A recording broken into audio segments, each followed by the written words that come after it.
Hey guys, it's Arie here. Website is safariarie.ca. That's Safari and then Arie.ca. If you're tuning in, I am attempting to do a bicycle tour leaving November 11th. This is just less than a week before that.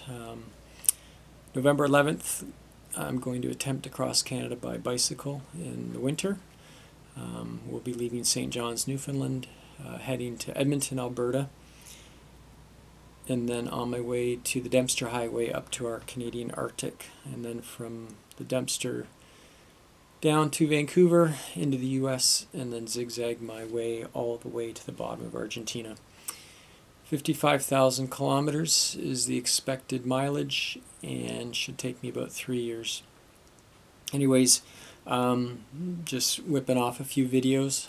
Video is new to me, and I realized that one, I should have been doing this stuff weeks and weeks and weeks ago, and two, I need to start doing these things regularly so I can get a little bit better at them and whatnot. So yeah, I originally did a video on all my gear kind of together, quick one, and now I'm just doing a few shorter, smaller videos of my gear, breaking it down in a little bit more detail. So anyways, this is the video on my camping gear. So might as well start with my tent, MSR Access 2-person 4-season tent. Just bought it brand new a couple months ago, so we'll see how that works this winter. And because I am crossing in the winter, I have a minus 60 Fahrenheit sleeping bag, and it is just monstrous. It takes almost everything I've got just to stuff it into this stuff sack. Going to attempt to give it a try over the next few days. Not that it's that cold out right now, but yeah, minus 60 Fahrenheit came from Wiggy's out of Grand Junction, Colorado. So tent, sleeping bag, I have a Thermarest blow-up mattress, and then to increase my R value for warmth, it's recommended that you also get a foam. This is Z-Lite foam pad, so I'll have 2 pads to help keep me warm off the ground. So, camping gear. What else have I got? I have a tarp. 2 purposes. One, it's a lightweight, so I can use this if it happens to be raining. I can maybe throw up a tarp, and then that can help me keep my tent a little bit drier as I set it up. And or it's fairly camouflaged. The MSR Access is this bright orange / red pumpkin type looking thing. So when it comes to stealth camping, I can use my tarp to camouflage myself. So a few purposes there. What have I got in here? I believe this is just an assortment of rags. MSR stove repair kit. Yeah, this is just rags and whatnot, and just miscellaneous, nothing too exciting in there. GSI cutlery kit, fork, knife, mixing spoon, whatnot. Nice compact from my original ride. Worked very well. So GSI cutlery kit. Oh, this I should have probably put in my bike equipment video. Folding tire. Yep, wrong video. Oh well. I know you guys are understanding. MSR Dragonfly stove. Works well in the cold weather, according to my research. First aid kit, MSR water filter. Kind of hope I don't have to use this. Kind of a pain, but you know, I guess it's important. Hopefully not initially, but emergency blanket. And excuse me, GSI pots and pans frying pan kit, actually from my original ride. I have, of course, plate, and I have some various straps and whatnot in here. I also have this. This is pocket sink folding. I mentioned in another video, the purpose behind this folding sink is, in particular in the cold, undoubtedly inside the tent will be a few degrees warmer than outside, and so if I can keep my boots inside, probably all the better, except obviously in the tread there's going to be snow and slush and dirt and this and that, and I really don't want that to melt or get thrown around inside the tent. So if I have this, I can keep my footwear in here and sort of control all the dirt and whatnot that might end up in my tent. Yeah, camping gear, it's kind of pretty straightforward. I do have, I'll actually have 2 bottles of white gas. This is the larger bottle. This is the smaller bottle. The smaller bottle will fit into a standard bottle cage. We don't have a space right now for this in, like, to get one of those bottle cages that accommodate larger bottles. I mentioned in another video I have 5 bottle cages, 2 on my Bob trailer that will be used for my Nalgene water bottles. I have 2 standard cages on my front forks for a regular bottle, and 1 cage inside my frame for the small fuel bottle. So yeah, 2 fuel bottles. What else is there to talk about when it comes to, oh, that's right, sorry. I have a bag of smaller camping gear. So I have, what have I got here? Bear with me.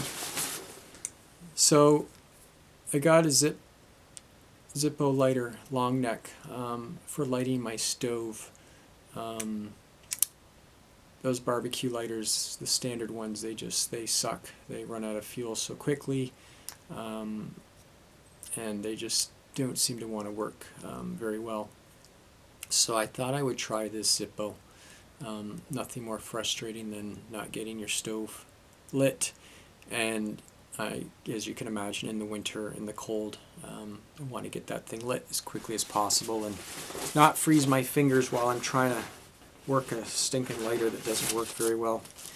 Bungee cords, that's actually to hang my tarp if it's raining and I want to stay dry. I don't have any rope right now, so I just had some bungee cords. Clotheslines, 1 ounce clotheslines. It's pretty straightforward. Oh, back to warmth for a minute. Zippo hand warmer. According to the internet, these things work pretty good. This is mostly for emergency. I do have 2 of these heat clicks where you just click the metal thing inside and all of a sudden you've got warmth. You know, but then, yeah, they only work for so long. But yeah, this is kind of like for, I think, dire emergency scenario, because you can imagine being in the middle of nowhere, and if your fingertips start to freeze, trying to get them warm can be very difficult.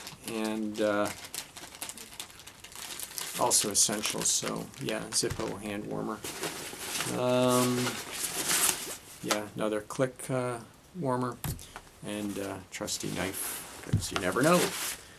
Oh, I remember in my first video I actually forgot to go through my bar bag. Picked up a pair of ski goggles for pedaling into the wind. Pair of sunglasses for the sun. Headlamp, cannot leave home without it. And the only other thing really is, which some people might find interesting, not so much for right now, but it's lightweight. This is a boat whistle. I've got this, I picked this up mainly for dogs, and obviously it would work if it works for dogs, it'll work real handy for bears.